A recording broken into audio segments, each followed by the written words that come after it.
on. Great.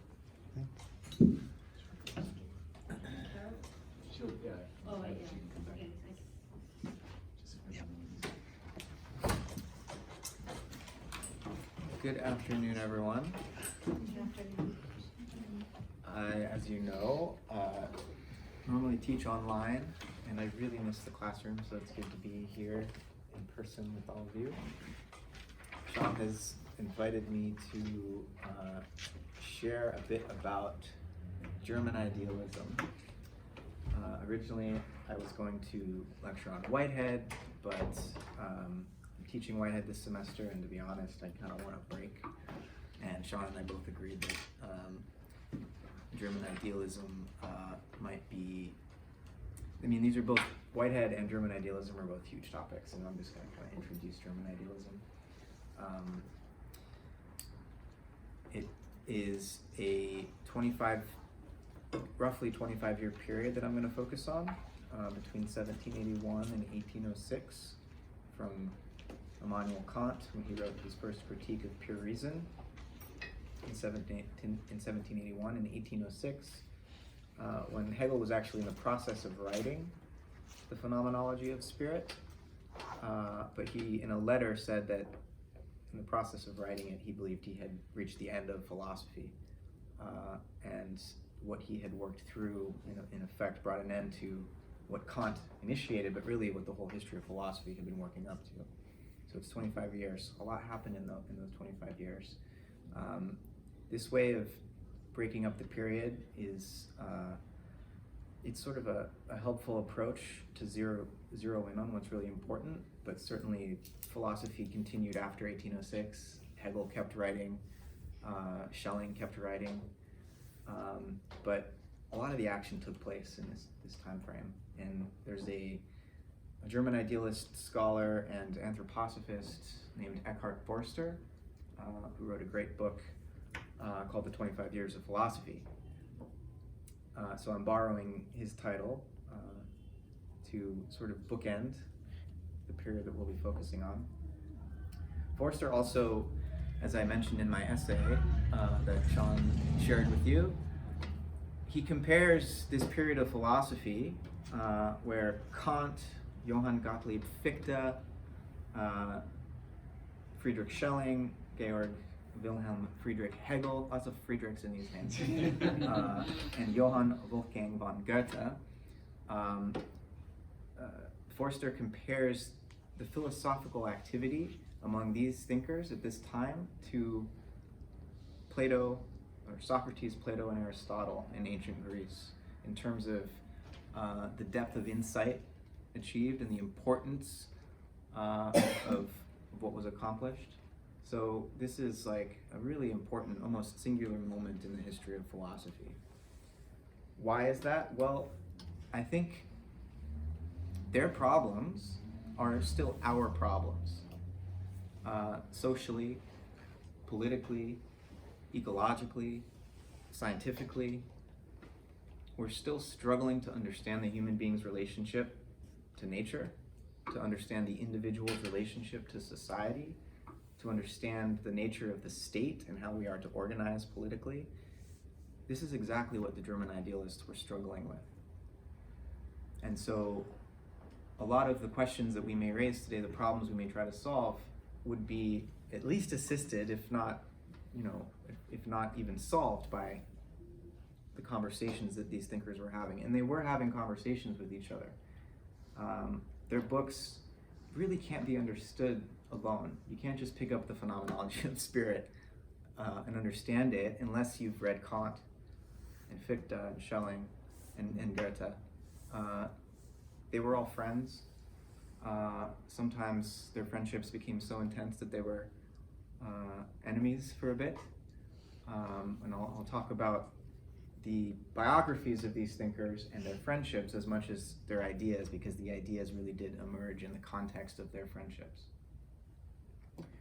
But in order to understand them, and I'm going to kind of go through in chronological order, I think we really need to come to share in their problems. If we don't share in their problems, their solutions aren't really going to make much sense, or we're going to be kind of like, so what? So before we can get into Kant, I want to say a little bit about the scientific revolution and the state of philosophy or metaphysics before Kant. So you guys have probably talked a bit about the Copernican revolution in here. Not yet. Maybe you will have read it if you've read. We're about to talk about the Copernican.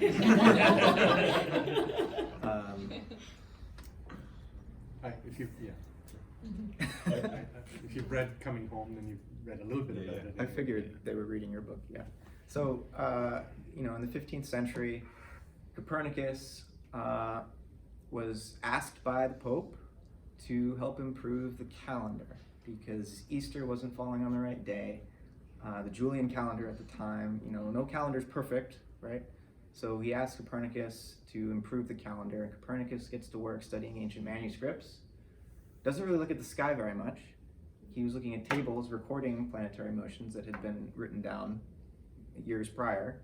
He's studying ancient Greek texts, Pythagorean texts, and already in ancient Greece, some Pythagorean astronomers and mathematicians had thought that maybe we can understand the motions of the planets and the way they appear to wobble and wander through the sky when they go retrograde. We can understand this better maybe if we put the sun at the center rather than having the earth at the center. So this wasn't a new idea that Copernicus just came up with out of thin air.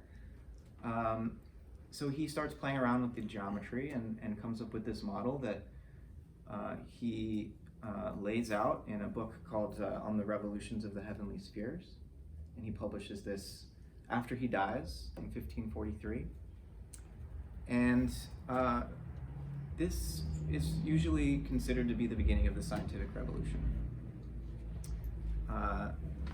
The church wasn't all that upset about it for the first several decades because Copernicus, and it's not clear if a friend of his trying to protect him kind of wrote this in to his manuscript after he died, or whether Copernicus said this, but Copernicus kind of says, well, maybe the heavens aren't really this way, but if we think of the earth moving and the sun at the center, the math works better.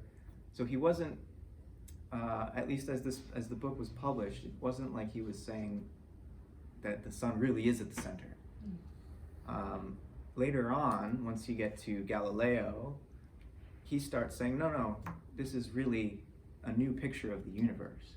And the church's understanding of the universe, derived from Aristotle mostly, with the sun orbiting around the earth is at the center.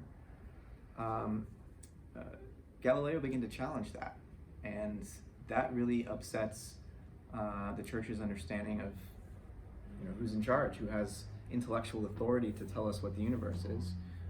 So Galileo says, no, the earth moves. The sun's at the center. He's put under house arrest by the church.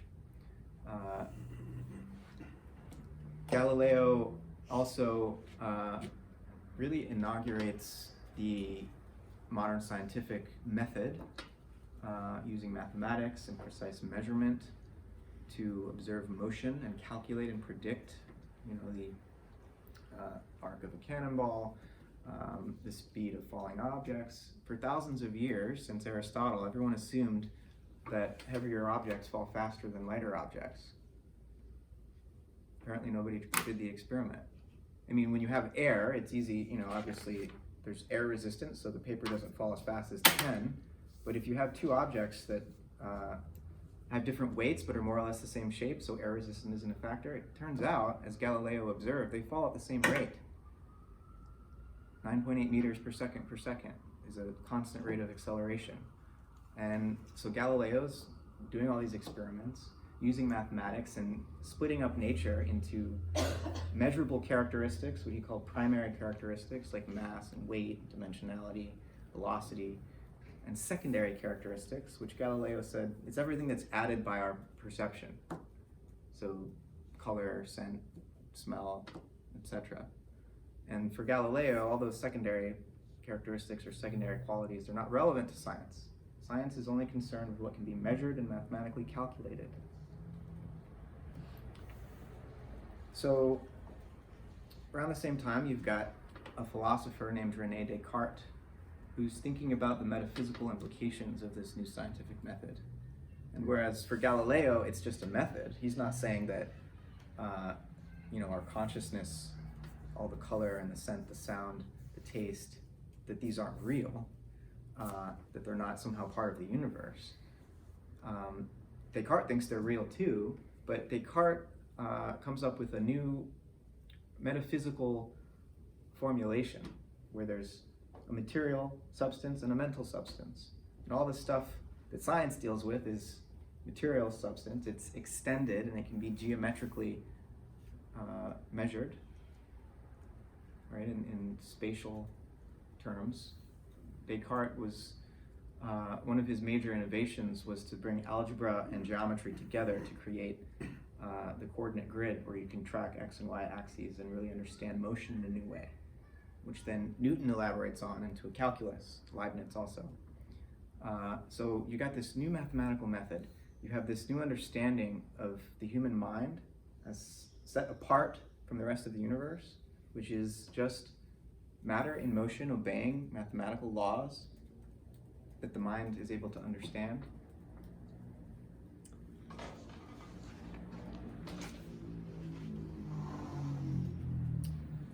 So this is the situation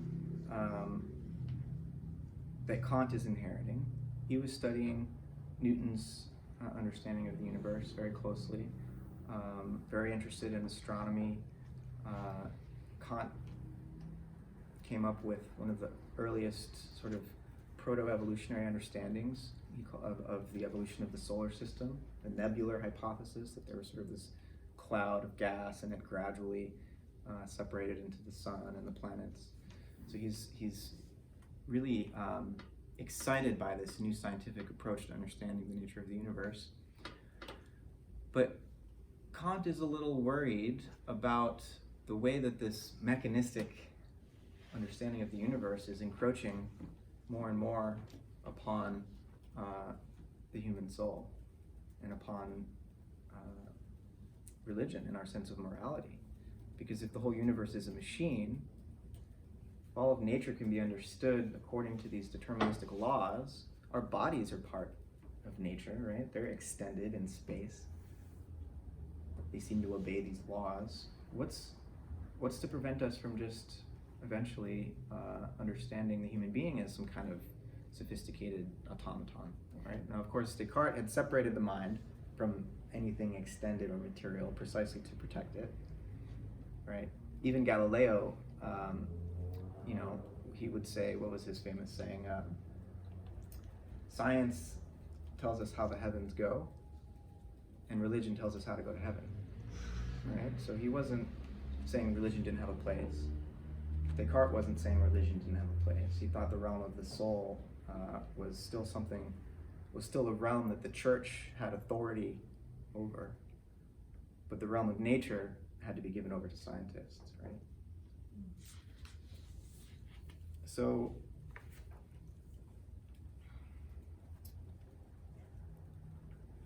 when Kant begins to look at the history of metaphysics and to respond to a series of empiricist philosophers, British philosophers like David Hume and John Locke and George Berkeley.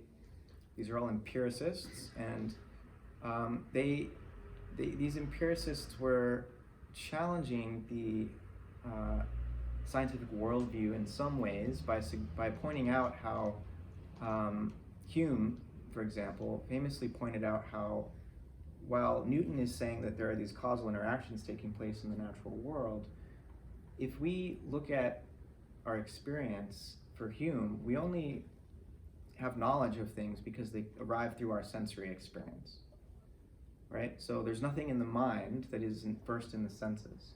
So we take in these sensory impressions, we rearrange them in our mind, and by rearranging them come to some understanding of nature. But Hume examined this principle of causality and said, he asked, what sensory impression do we have of this necessary connection, this causal connection between two things? And through pretty rigorous arguments, he showed that we don't really have any sensory impression of causality. We see two things that tend to happen. A billiard ball hits another billiard ball, but that's not the sort of necessary connection that we would want in order to explain nature according to causal laws of cause and effect. So this really worried Kant, because he wanted science to be able to give us real knowledge of the natural world. And to have real knowledge, we need to know the necessary causal connections between events. So Kant says that in reading Hume, he was awakened from his dogmatic slumber. And so Kant says, prior to his new method of philosophy, which he called the transcendental method, all philosophy was dogmatic, he says. And what he means by that is that dogmatic metaphysicians or philosophers, they sort of assumed in a naive way that we had unproblematic access to objects in the world, and also to supersensible objects like God, to the soul, to the cosmos as a whole. Dogmatic metaphysics said all sorts of things about the nature of God, about the nature of the soul, and about the nature of the cosmos as a whole. And after Hume and the empiricists, Kant realized there's actually a lot of problems that we have to solve before we can claim to have that kind of knowledge. And Kant set himself the task of coming up with a new foundation for philosophy that he hoped would be, as he put it, scientific, which is to say that he wanted to do away with this warring between different metaphysical schools of thought and come up with a method that, like mathematics, that everyone could accept, that this is how you produce knowledge and this is how you know that you know. So knowledge, or epistemology, really takes center stage for Kant. Philosophy becomes epistemology with Kant. And it's not that he says we can't ever do metaphysics again, or ontology, which is the study of being, right, of reality, but he says we need to revisit how it is that we think we know reality before we can get to describing God or the nature of the soul and so on. Okay? So I'm going to start with some diagrams now, but I'm going to pause for a second. Can I ask a question? Yeah. So is he saying that you can't get to the ontological without understanding the ontic? Well, not exactly. Okay. The ontic meaning like things in the world. What Kant is going to do is say that we can't understand the nature of being or beings. We can't understand reality or ontology or the ontic until we first understand the cognitive or mental operating system that allows us to access those things. Mm. Okay. Yeah. So I have a whole series of diagrams that I'm going to unpack for you now that I hope will, they're going to oversimplify, but sometimes a cartoon helps. Yeah. Okay, so I was talking about metaphysics before Kant, sort of the dogmatic approach, right? This is the mind. We have objects of different kinds in the world. Now, dogmatic metaphysicians would just assume that we can unproblematically cognitively apprehend objects in the world, normal everyday objects, plants and animals, tables and chairs. But we can also apprehend the nature of God.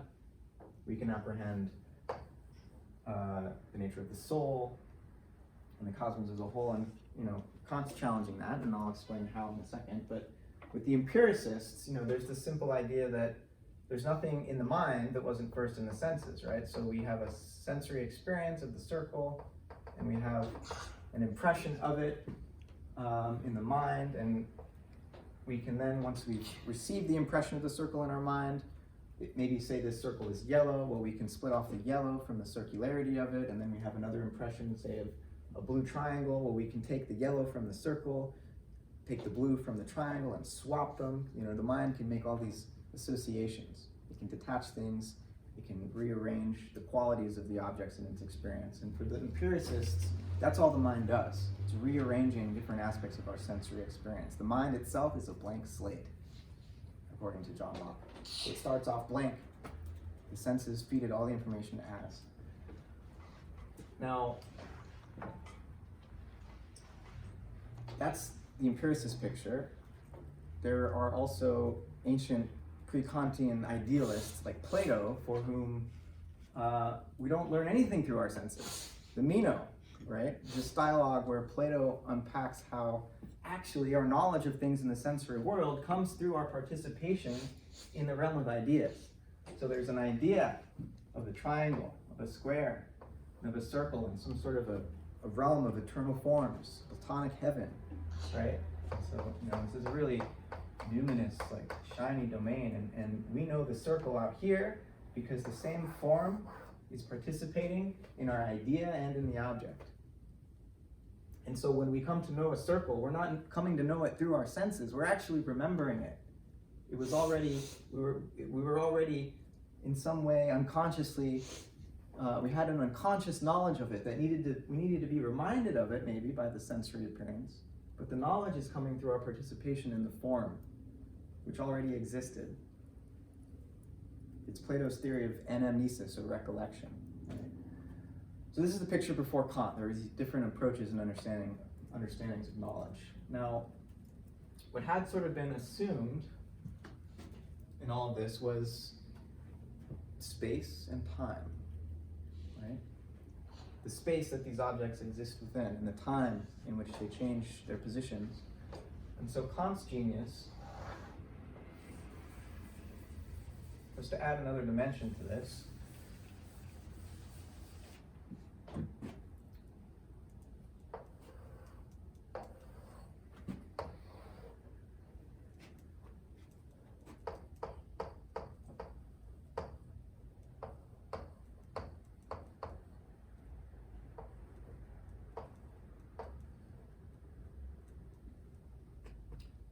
So in response to Hume, who's challenging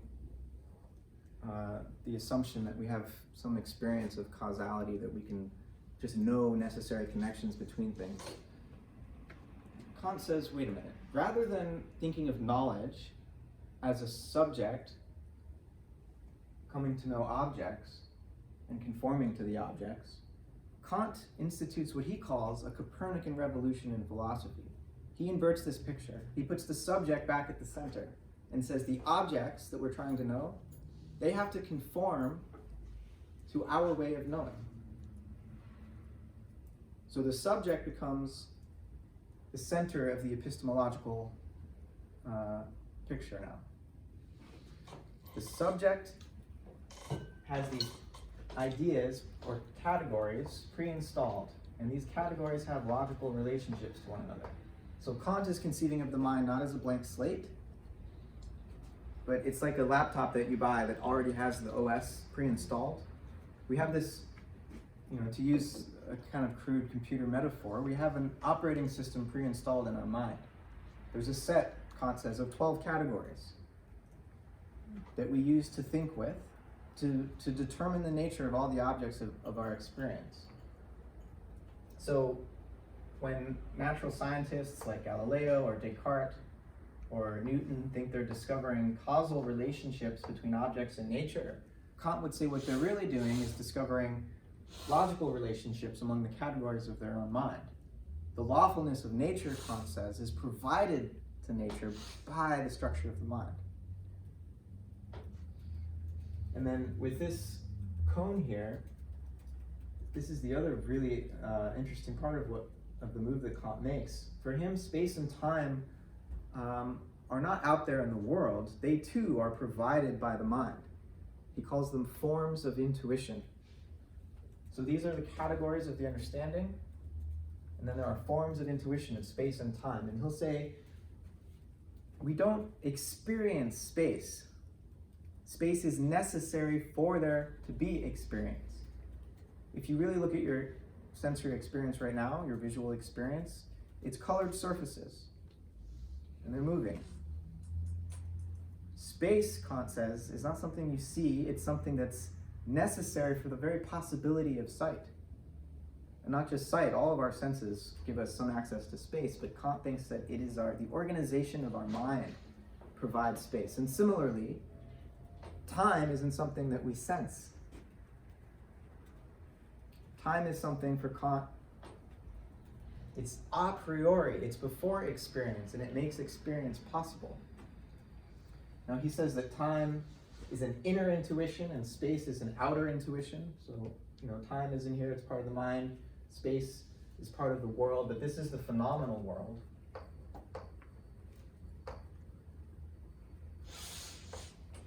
Meaning, it's the world of appearances. Because for Kant, he says he had to limit knowledge in order to leave room for morality, for freedom, for all the things that the deterministic picture of nature didn't allow. So he limits scientific knowledge to the phenomenal world, to the world that's provided for us by these forms of intuition, of space and time, and these categories of understanding. What's beyond this phenomenal world is a realm of things in themselves,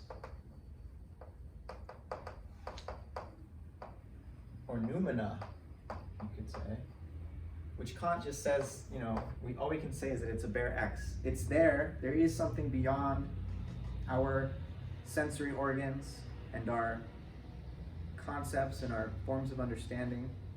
There's something there, but we don't know what it is. We can't say anything about it because all of our concepts and all of our sensory experience is relevant only to the realm of appearances. And so science for Kant isn't telling us what nature is in itself. It's telling us how nature can appear for our type of mind.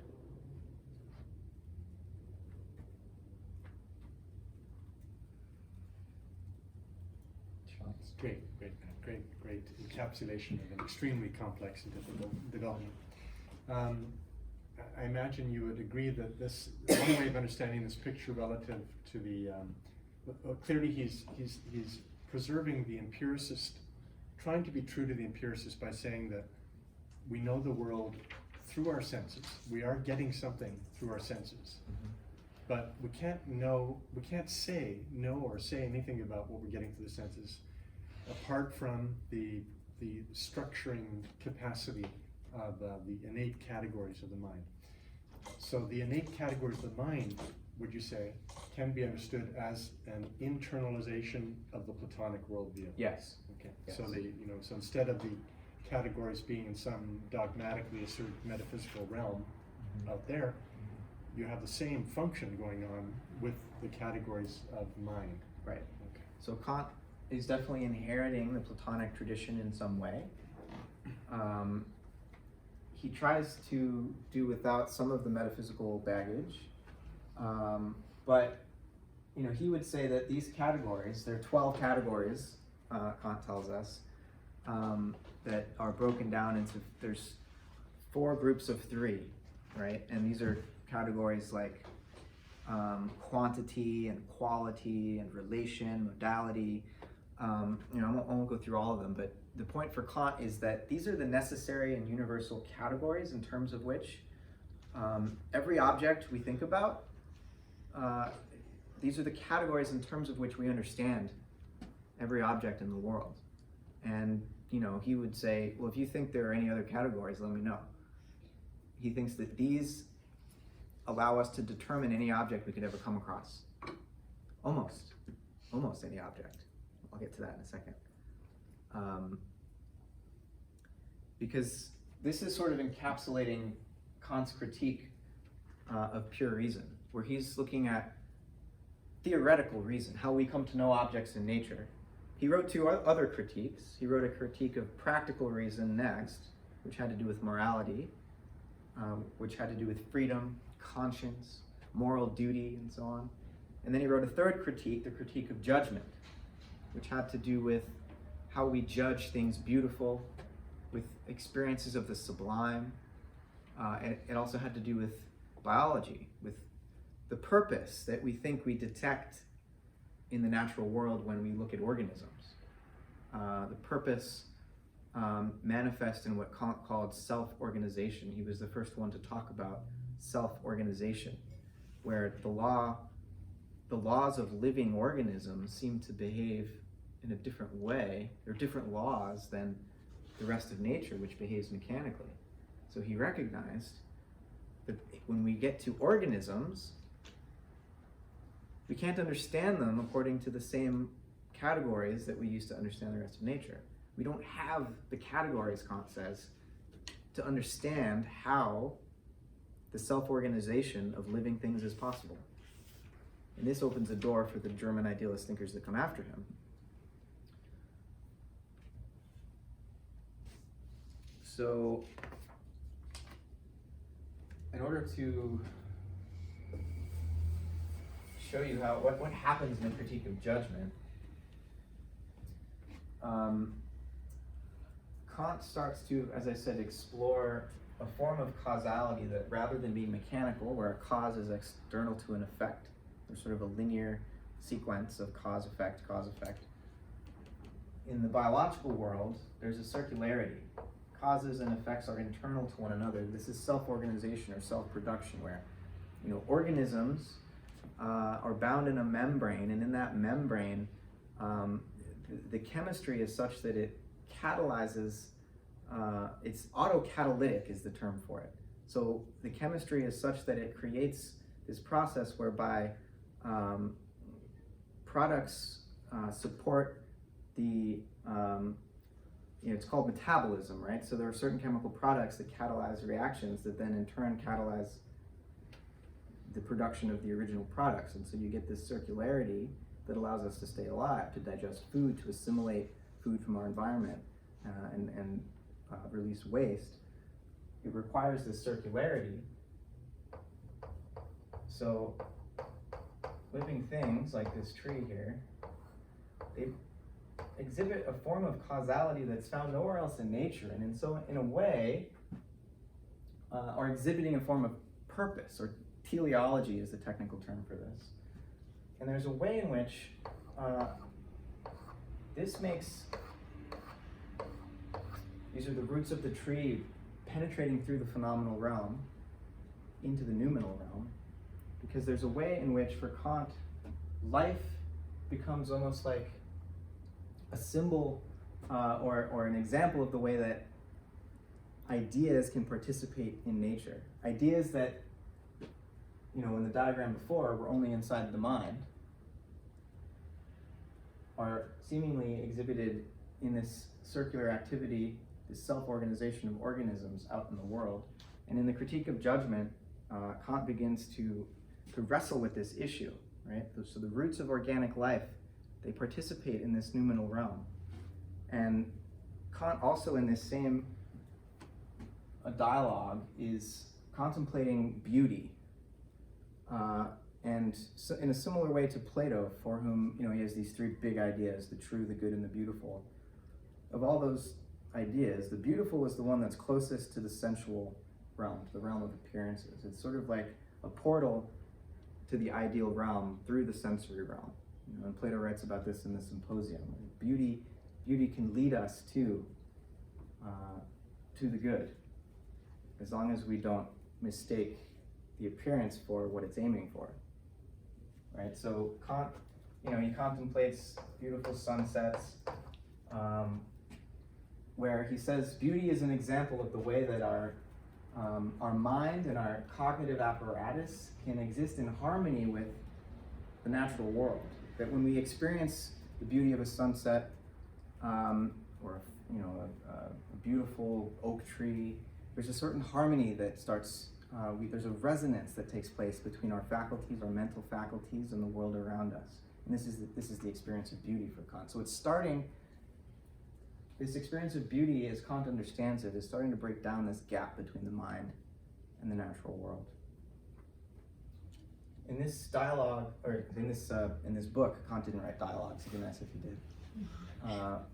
In the Critique of Judgment, he's also exploring the sublime, which, unlike beauty, doesn't show us a harmony. It really disturbs us at first. So when you get to the top of a mountain and you look out at the vista, it's like, whoa, you feel really small and you kind of feel thrown back on yourself. Or when you know, you're in a ship out at sea and there's a storm raging and you really feel the elemental power of nature. Or one of the examples Kant uses is in the Critique of Practical Reason, he says, "Two things fill me with ever-renewing wonder and awe, the starry heavens above me and the moral law within me." These are experiences of the sublime. I talk about this in the essay. So the starry heavens above, right? There's Saturn, planet. The experience of the sublime, it overwhelms our senses. We try to take in the night sky and we just can't even grasp what's going on. There's so many stars, right? The Milky Way, what are we inside of? It's kind of overwhelming. But Kant says, once we sort of catch our bearings and realize we're safe, like we're not in immediate danger, the experience of the sublime feels initially like it's going to overwhelm us, but we're not really in danger. We realize that we have this inner experience of freedom, of moral freedom, in response to the overwhelming power of nature. We find this inner sense of calm and almost moral superiority and dignity, Kant would say. And I represent this, you know, Kant's a Christian, and I represent this by a crucifix. This is his sense of a sort of connection to the divine through conscience. And our conscience is this duty that allows us to act morally in the world. We have a duty to others, we have a duty to ourselves to act morally. And for Kant, the experience of the sublime awakens this inner moral conscience, this will. And it's kind of a, I actually never had this experience, you know, looking up at the sky and then feeling like, oh wow, that's a lot of stars, but I feel morally free inside, so it's gonna be okay. But this is kind of, it's, you know, Kant in his time and place, he's living in a Christian culture, trying to understand science, trying to protect morality as he understood it, and so this was the experience that he had. Could it be more that, you know, just as one is potentially overwhelmed looking up at the night sky, when one looks within, and there's this possibility of radical self-consciousness, where one has a kind the realization of one's own freedom to either, you know, pull back, to fall asleep. So it's the awesome quality of self-consciousness, right, that bears an intrinsic moral imperative. Is it maybe something like that? That's helpful.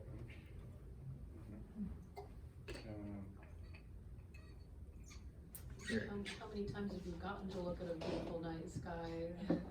Esalen was Yeah, but I mean, you know, previous generations got to do it, you know, night after night after night, except for cloudy nights or whatever. And I, as a child, remember seeing starry skies more often in Africa. Yeah. And I think that changes. Yeah, like actually being able to, without city lights, Yeah. Yeah. Our Right. sense of the universe is different. Our relationship to the universe. We have very few opportunities to experience the sublime anymore. Exactly. It's a huge loss. For somebody my age, that's a huge loss. So in a way, this maybe makes us feel a lot smaller. We have less opportunities for self-consciousness. You said that without that polarity between physical extension and moral intention, there would be no consciousness. Right.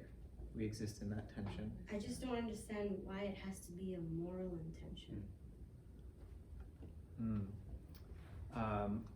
Moral, you could replace moral there with within the intent to act freely and to be responsible for our behavior. Morality for Kant has to do with freedom.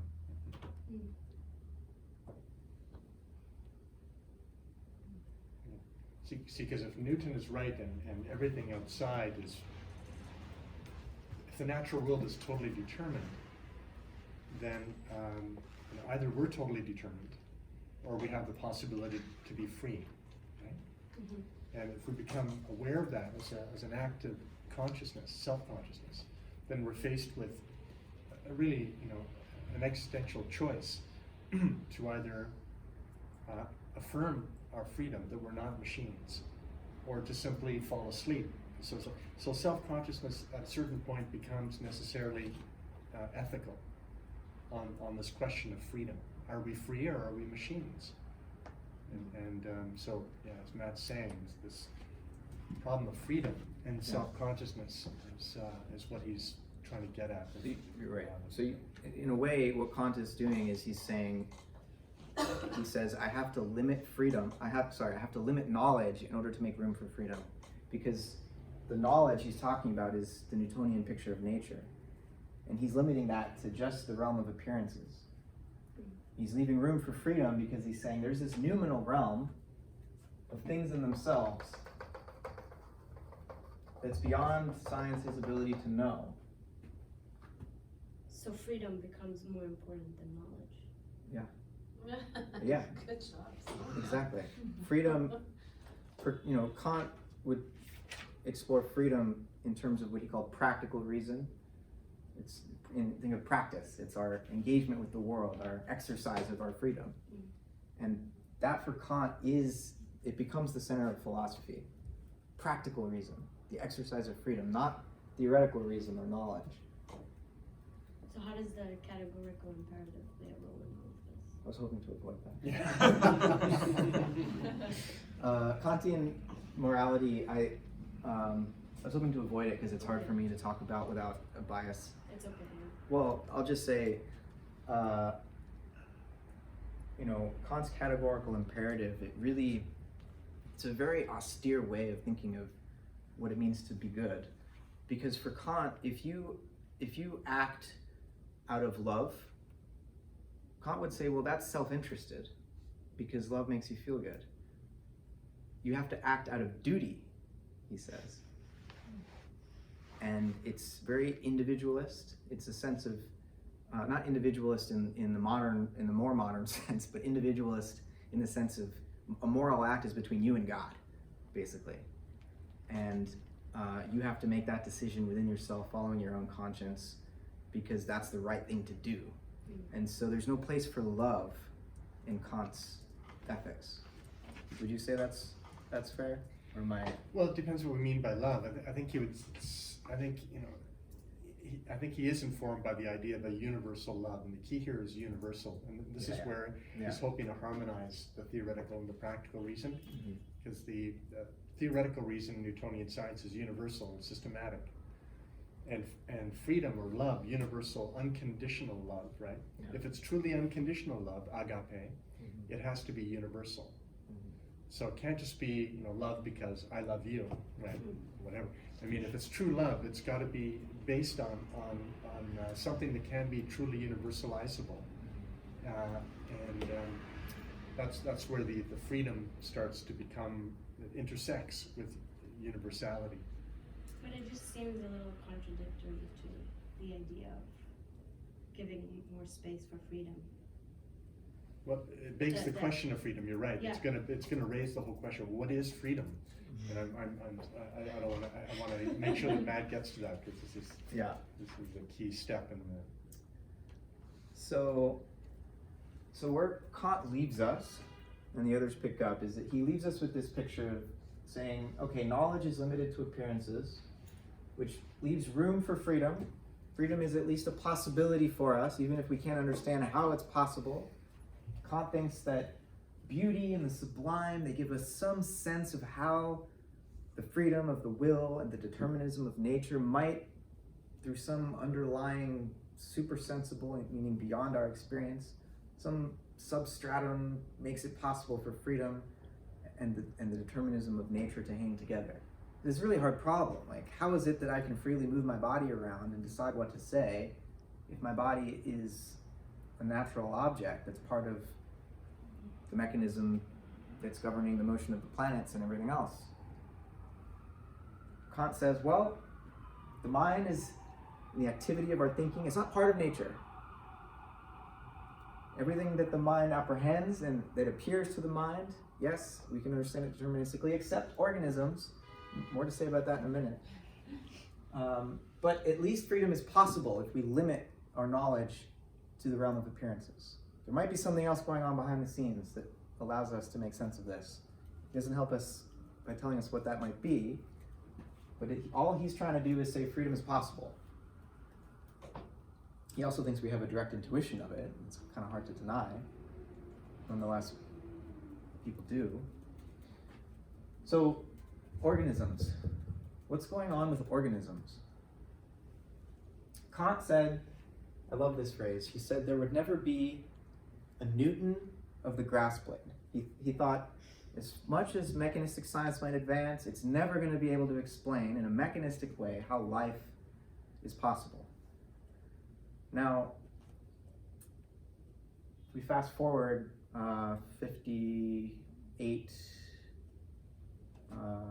68 years after 1790 when this is published, Darwin publishes The Origin of Species, and a lot of people would say, oh, Darwin is the Newton of the grass blade.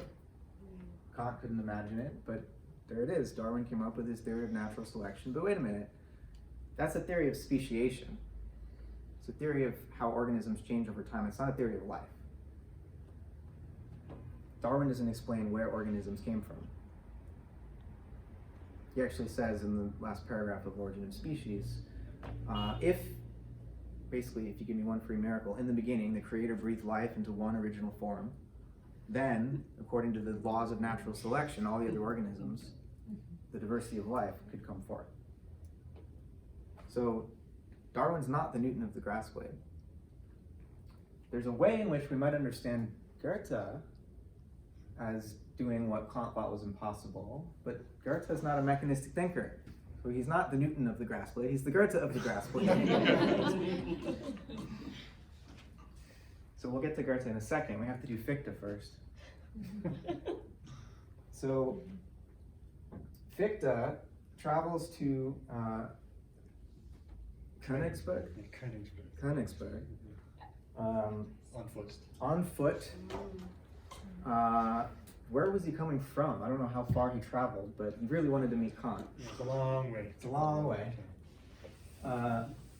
Poor graduate student, or recent graduate. Well, yeah, he was working as a tutor in some rich person's house, tutoring their kids. He wasn't really happy. No Uber. No Uber. But Fichte was recognized as being a really smart kid. There's a story of, he attended some sermon by a famous priest or preacher in his town, and this, wealthy fellow was late to coming to church and asked the young Fichte, oh, what did he say? And Fichte sort of recited the whole sermon from memory. Oh my gosh. And this guy was so impressed that he paid for him to get an education, basically. So in 1791-ish, Fichte walks across Prussia to go visit Kant, who by this point was pretty well known, pretty famous. And Fichte succeeds in getting a meeting with Kant, tells him how excited he is, and tries to share some of his own ideas. And Kant's dealing with a lot of fans who are like coming to sit with him, and she's like, great, nice to meet you. And Fichte was like, but I'm Fichte, notice me. So Fichte's like, all right, what am I going to do to get his attention? He goes and he gets a hotel room in town, and he starts writing. And he wrote this essay called A Critique of All Revelation, I believe it's called. And he writes it, he gives it to Kant, and Kant is so impressed that he publishes it. I don't know if he forgot to put the name or intentionally didn't put Fichte's name, but everyone thought Kant wrote this essay. And then Kant was like, oh no, this was Fichte's essay. And so all of a sudden, Fichte is thrown into the middle of the philosophical conversation in Germany as one of its leading lights. There was a Kantian at the University of Jena named Reinhold. He's retiring, and Goethe, who had a important position with the Duke, very influential person, says, I know a guy who should take that position, and writes a letter to Fichte and says, I want you to become a professor at the University of Vienna. And he's like, whoa, I'm not ready yet. I need to perfect my system. And so Fichte said that he actually said no. He wanted to go and work to understand himself better, to understand how to carry Kant's philosophy forward. And so he's still, I guess, in his hotel room. And the story is that he's warming his hands by the stove on a winter evening, which is the same scene that Descartes is depicted, that Descartes was in when he was coming up with his famous argument for the existence of the self, right? I think, therefore I am. So there's something about being really cold that leads us into these abstract mental exercises. So Fichte is sitting there, and he realizes, he's searching for the first principle of philosophy. What can transcendental philosophy be grounded on? For Kant, there was some hints that something like Kant called it the transcendental unity of apperception. And for Fichte, he had this intuitive experience. I would almost say it's a kind of mystical experience, though with a heavily cognitive residue. He realizes that his I, his thinking self, is the first principle of philosophy. The I am becomes the basis of all philosophy for Fichte. Which it is for Descartes, methodologically. Right. So there's really nothing new under the sun. I mean, there's a lot of rediscovery is happening, just like Copernicus looked to the ancient Greeks for his heliocentric theory. Fichte is really rediscovering Descartes in a more intensified form, in a transcendentalized form, you might say. I mean, maybe it's an important distinction to make here that Kant was obviously inheriting Descartes too, but whereas Descartes thought we actually had an intuition of the thinking self, that we knew the thinking self as a substance, the soul, Kant said we don't actually ever have a clear knowledge or intuition of the thinking self. Kant would distinguish between the empirical self and the transcendental self. We experience the empirical self, right? We know that we're a self that has thoughts, but whenever we turn inward to try to catch that self in the act, Kant would say, well, we only see an objectified version of it. We see me, not I, right? Descartes thought he really got the I, it's this substance, the mental substance. Fichte is saying Descartes' wrong because it's not a substance that he got, it's not a fact that he discovered. For Fichte, the key shift from Descartes is to say the intuition of this thinking activity is not an intuition of a substance, it's an intuition of an act, it's an activity. So you can't capture it. It's like trying to capture the river in a bucket, right? You can't say that the mind is a substance. The mind, the true essence of what we are, is an activity, a free activity. And so for Fichte, this becomes the first principle of philosophy. In Anfang war die Tat. Yeah, the act fact. In the beginning was the act from Goethe's Faust. Right? So it's in the beginning was the word. Yeah. In the beginning was the act. The act of the deed. Free will, the deed. Mm-hmm. Mm-hmm. Well, that's why the verbing of words becomes important. Mm-hmm. Mm-hmm. Right. Yes. I'm sorry. The The verbing. verbing of words. Mm-hmm. So Fichte, when he would write his books, they were almost always meant as sort of lecture notes. He was constantly changing his terminology. He thought that a fixed terminology ended up misleading his readers because it led them away from the activity that he was trying to point them to. So his philosophy is as much a series of meditative exercises as it is logical arguments, right? So when he was in class with his students, he would say, put your pencils down, look at the wall. Now look at yourself looking at the wall. Who is doing the looking? Right?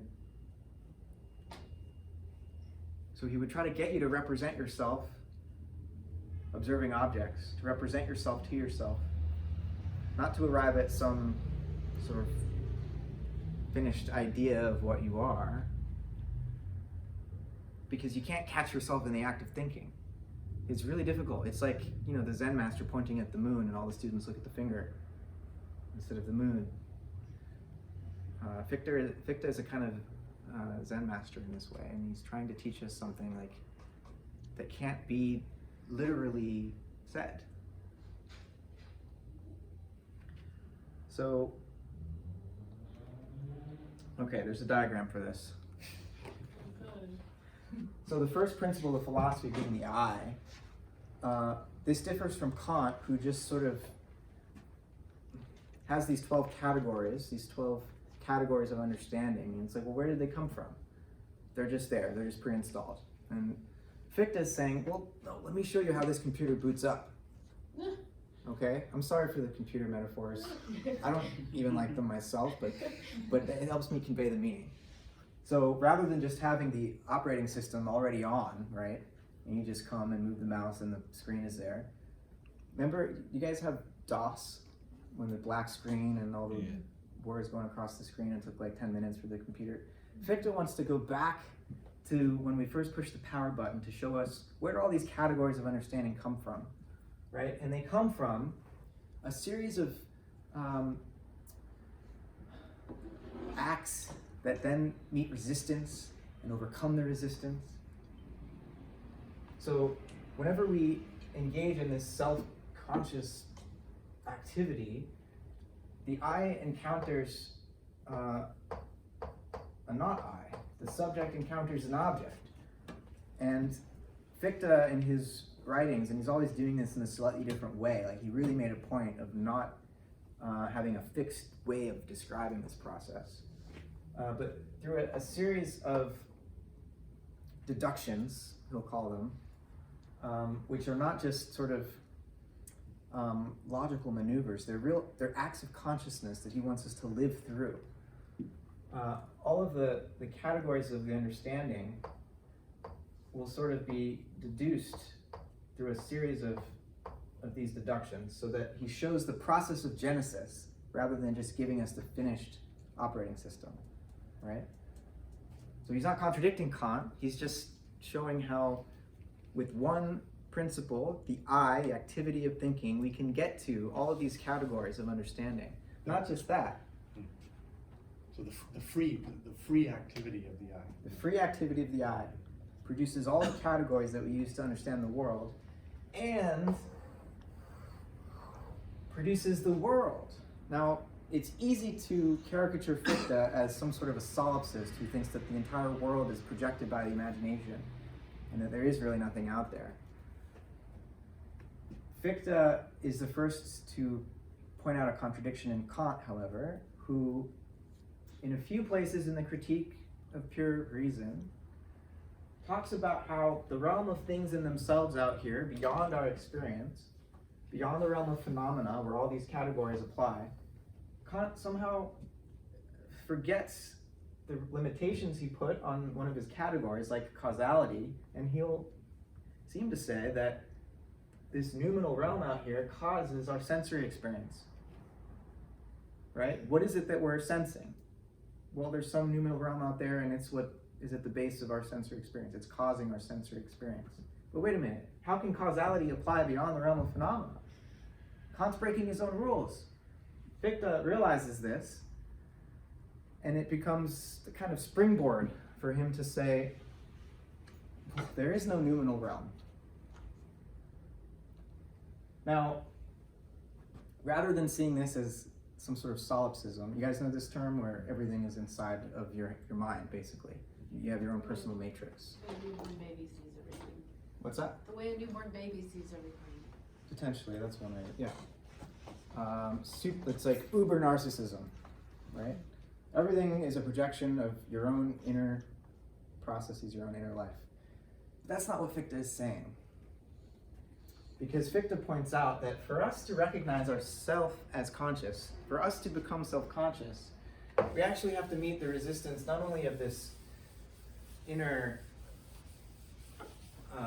sense of like we search for ourselves and we find only, if we search for the thinker in each moment, if we think we find it, that's actually a memory of our thinking in the past, because we've already moved beyond it, right? We can only find an object, not the subject doing the thinking.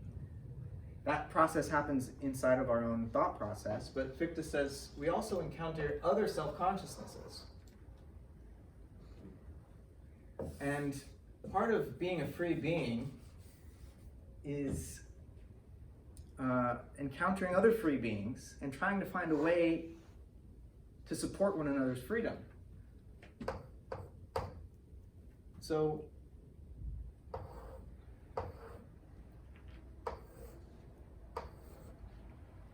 for Fichte, we need other self-consciousnesses to recognize us, for us to become self-conscious ourselves.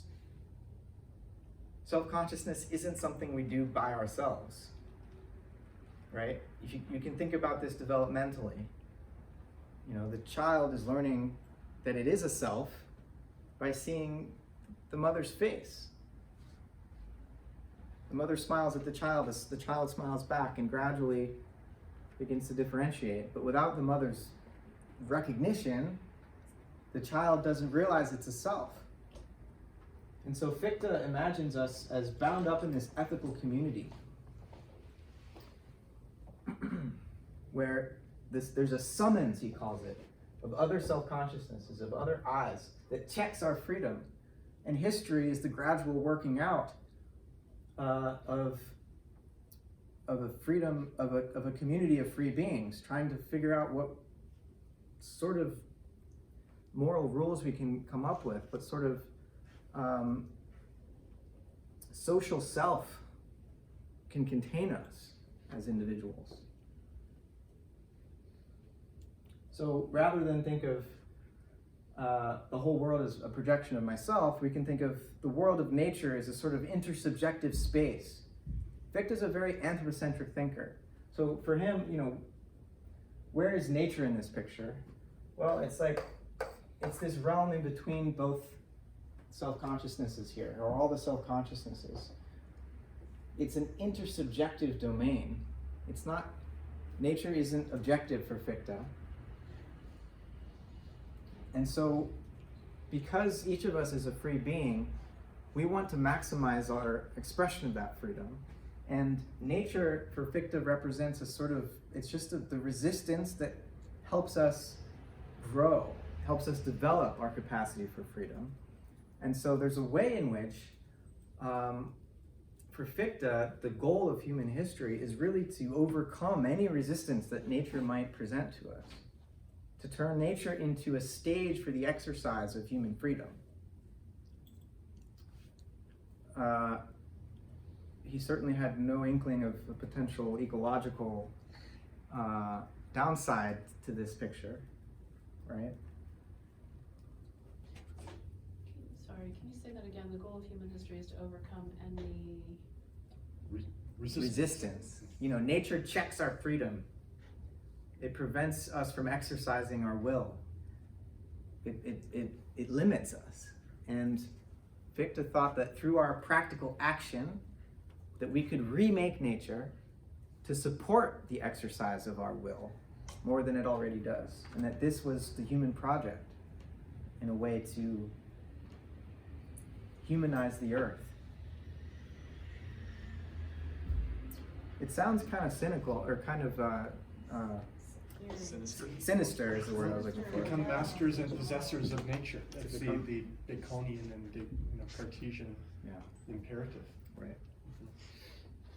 So there's a way in which, Fichte had more of a sense of the importance of the social organism that we exist within, and it's required for our individuality and our self-consciousness. So he's not like a capitalist where he's all about the individual, but there's a way in which this worldview is actually the one that's worn out, right?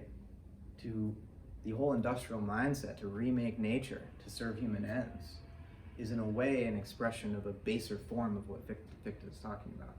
It ends up not serving human ends. We're all not, our freedom is not facilitated by the industrial system. so Fichte wouldn't be happy with the current situation. And I think had he lived another century or century and a half, he might have started to rethink some of this. Which begs the question I was thinking as you were drawing the lines for nature as intersubjective domain, but he didn't have any idea that there was subjectivity in the living beings of nature or in nature itself. Because if he had done that, we might not be here in this situation. Right? Right. He did recognize, at least in the living world, there was some semblance of inner life, some approximation to freedom. I mean, the thing about all these thinkers is they're not consistent through the course of their lives, you know? So what I'm presenting is a sort of summation of the main idea. I mean, we could have, obviously we could spend a whole semester on just one of Kant's books and not even barely crack the surface.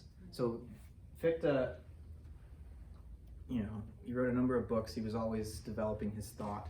So you really have to think about which phase you want to talk about. And we'll see in a second here why Fichte and Schelling had a break, because Schelling really did recognize the interiority and the freedom and the creativity of non-human organisms. And this really led to a whole nother inversion. But Fichte's emphasis was on this story. So in a sense, he's taking off from the second critique, the critique of practical reason. You know, Kant was already saying practical reason is the most important part of philosophy, freedom, and Fichte is like absolutizing that. Human freedom is what it's all about. What was he responding to in the socio-political situation to make that move that it's really important in that social context? Well, Napoleon had taken over Prussia, and Fichte was really involved in trying to develop a sense of a German spirit or nationality. Oh, great. This is, I mean, it's easy to read Nazism back into what Fichte was doing. Yeah. I would caution us against that. Yeah. Oh, okay. His country was occupied by the French army, and you know, Germany had been a bunch of separate, you know, there's dukes in charge of different parts of what is now Germany, and they all spoke the same language, and so Fichte was trying to get them to recognize that they have their own thing going on, and that the French shouldn't be in charge of this place. You know, I wouldn't defend nationalism, but given the historical situation, I think Fichte was doing something kind of heroic, speaking out at great danger to himself. There's also culturally a situation where there's something called the pantheism controversy that starts when there was a writer and philosopher named Lessing who was in a conversation with a novelist and a religious figure named Jacobi, and Lessing apparently told Jacobi that he was really enjoying Spinoza, who in polite company in Europe in this time, you're not supposed to like Spinoza. He was considered an atheist. No one made a distinction between pantheism and atheism. And so, you know, Lessing, who everyone was reading at the time, is into Spinoza, which was a shock, a scandal. Fichte is saying things like, well, God is really just the moral order. So it's a kind of bordering on secular understanding of what God is. And so people were a little uncomfortable with Fichte. The theological authorities were uncomfortable with Fichte too. He actually, in 1802, I think, got chased out of Jena because someone accused him of atheism, and everyone, you know, assumed that that was true, and he was forced to resign. So there's all this sociological context. So the larger, in response to your question, the larger context of which nationalism is one expression is it starts with the French Revolution. Well, it starts with the American Revolution, but the spirit of the French Revolution really captures it, where there's this recognition of the absolute value of freedom, liberté, and then equality and fraternity, that trinity, so a new trinity. It's a purely humanistic and earth-based values, at the top of which is freedom, that gives the possibility of freedom from the church, freedom from the monarchies, and so on. So this is what starts to sweep Europe at that time, and it's the philosophical counterpart to these political revolutions. Right, and wasn't nationalism essentially a necessary move out of feudalism? Yeah. Right. Yeah. So everything has its season, you know.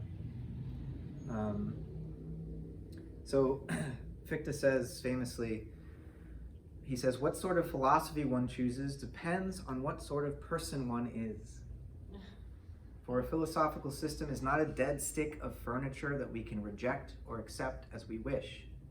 It is rather an organism given life by the soul of the person who holds it. So Fichte thought there were basically two options. His transcendental philosophy, with the I as the first principle, the act of self-consciousness as the first principle, or dogmatism, where, and he's thinking of Spinoza here, where we sort of eliminate, for Spinoza, the ultimate act was to dissolve oneself into the one infinite substance. Fichte doesn't like that. He wants to assert his will. And he thought it depended on what kind of person you were, which you choose. If you're interested in things, you become a dogmatist. If you're interested in the self and in freedom, you become a transcendentalist.